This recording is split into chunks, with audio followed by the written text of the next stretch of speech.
Hey everyone, welcome back to The Explainer. I am so excited you're here today because, wow, we have a truly magical and honestly, a deeply moving story to unpack. We're going to dive right into this beautiful piece of source material called The Keeper of the Silver Book, A Tale of Lost Dreams. And this isn't just your standard fairy tale. It's actually this profound look at perseverance, ambition, and just how fragile our deepest aspirations really are. So let's just jump right in, because this explainer is going to take us on a wild journey to find out what actually happens to our unfulfilled ambitions. I mean, really think about this for a second. Where do dreams go when we give up on them? Do they just kind of vanish into thin air? Do they fade away quietly? Or what if there's a designated place, like a graveyard for all the things we once passionately wanted to achieve, but for whatever reason we just abandoned? Keep that thought right in the back of your mind because our source material today attempts to answer that exact question in literally the most captivating way imaginable. Section 1. A Secret Behind the Books. So, our story centers around a young girl named Lily. Now, Lily wasn't just your casual reader. She loved reading more than absolutely anything else. Every single afternoon after school, without fail, her daily refuge was the local town library. It was totally her sanctuary. But the text describes this one very specific, super mundane rainy evening. You can almost picture it, right? The dreary weather outside completely contrasting with the warm, cozy library inside. And it's on this perfectly ordinary evening that Lily notices something entirely extraordinary. A small wooden door totally hidden behind a normal bookshelf. She'd been there hundreds of times, but she had literally never seen it before. This is where things get really interesting. First, she notices the door. Second, driven by just absolute sheer curiosity, she opens it. And third, she starts to descend this narrow underground staircase. Just imagine that for a second. Leaving the familiar, comforting smell of the town library behind, stepping onto those narrow stairs and walking down, down, down into the earth. The anticipation here is just palpable. Like, what could possibly be hidden beneath a place that's already dedicated to stories? Section 2. The Forgotten Dreams. Well, at the bottom of that staircase, Lily doesn't find some creepy, dusty basement. Nope. Instead, she discovers this breathtaking secret library. But this one is completely filled with glowing books. And right in the center of the room sits a mysterious old woman at a desk. She smiles and welcomes Lily to the Library of Forgotten Dreams. When Lily asks, what that means, the old woman gives this heartbreaking definition. She says every time someone gives up on a dream, it literally transforms into a book and is sent down here to be stored forever.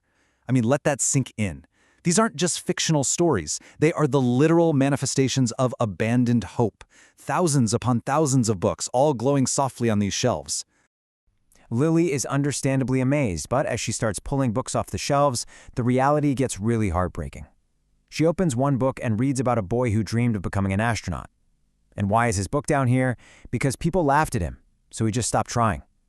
She opens another. It belongs to a girl who desperately wanted to be a painter, but she convinced herself she wasn't talented enough. The juxtaposition of these two examples is incredibly powerful. Both had these beautiful soaring ambitions, right? But one was defeated by external judgment, the laughter of other people. And the other was defeated by internal doubt, just a lack of confidence. Every single glowing book around Lily contains a dream someone simply abandoned. As Lily whispers in the text, that's so sad.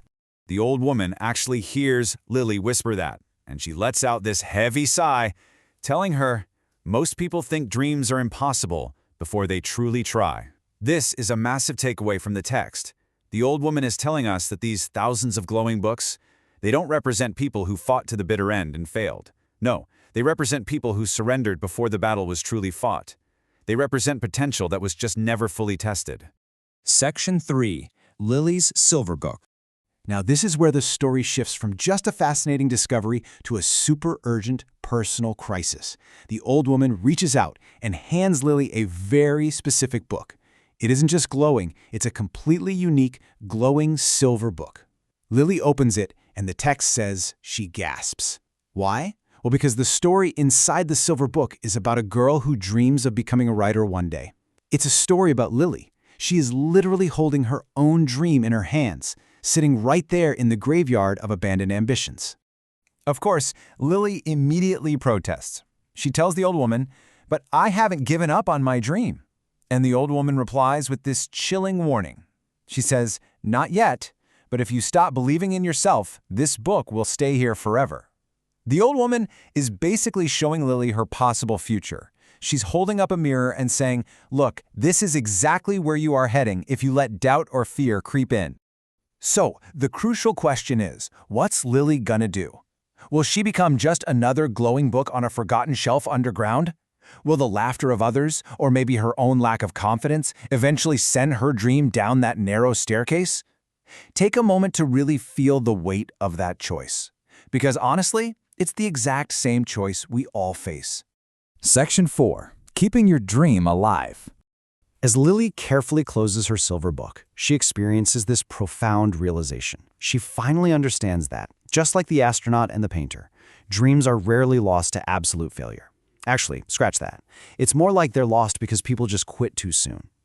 The ultimate defense mechanism against your dream ending up in that underground library is simply the belief in yourself. Believing in yourself is literally the only thing that keeps the dream alive out in the real world. And Lily doesn't just sit there and think about this. She takes decisive action. Step 1, she places her hand firmly on her silver book. Step 2, she makes the solemn promise to herself that she is going to keep writing no matter how difficult it gets. She fully commits to the struggle. And step 3, the magical moment, she watches the silver book slowly disappear right off the shelf. When she asks the old woman where it went, the woman just smiles and says, it returned to its owner. Let's trace how this whole journey plays out. We started on that rainy evening, right? But now, Lily is walking home through the rain with a huge smile on her face. A really powerful promise was made in that hidden library. Fast forward to the second point on our timeline, years later. Because she kept that promise, because she weathered the storm and absolutely refused to quit, Lily actually becomes a successful author. Her promise manifested into reality. And when Lily finally achieves that success, people naturally ask her how she did it. Like, how did she actually achieve her dream? And she shares this incredible, triumphant secret. I simply didn't leave my book on the shelf. She didn't let it become this forgotten, glowing relic. She took ownership of it, she carried it with her, and she brought the whole shebang to life. Which brings us to the ultimate moral of this source material. Dreams don't disappear because they're impossible. They disappear when we stop believing in them. That is the absolute core message of the Keeper of the Silver Book. The impossibility of a task is rarely what stops us. It's the loss of our own internal belief that sounds the final bell. As we wrap up this explainer, I want to turn this directly over to you. What dream is written in your silver book? And more importantly, are you willing to keep it off the shelf? We all have a glowing silver book with our own story in it. The question is whether we're going to promise to keep working at it no matter the difficulty, or whether we're going to just let it slip down into that underground library of forgotten dreams. Think about that today. Thank you so much for joining me on The Explainer, and until next time, keep believing and absolutely keep your books off the shelf.